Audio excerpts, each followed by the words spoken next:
motor sa ano, likuran na, sa motor, siyang binibidyo ko.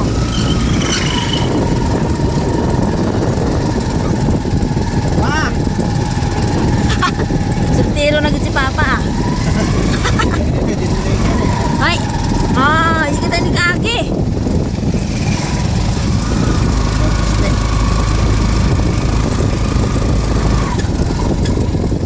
Ay,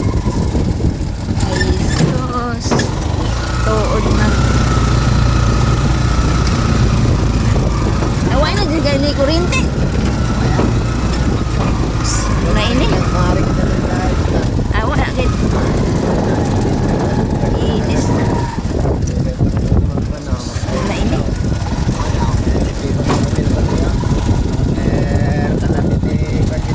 Sus, ano na ini? I declare this is Kaidukap State of Calamity.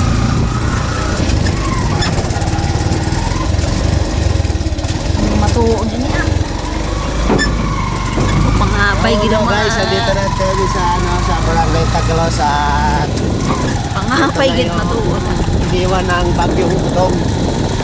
Kitang-kita nyo naman ang mga poste, di ba?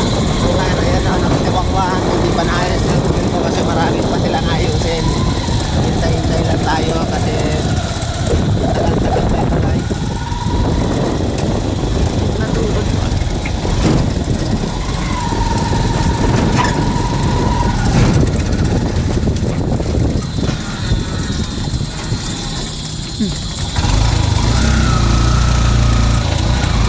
Isang barangay pa lang to, isang barangay pa lang, sa Ilas pa lang to. Kahit pa tayo ang dadaan ng barangay.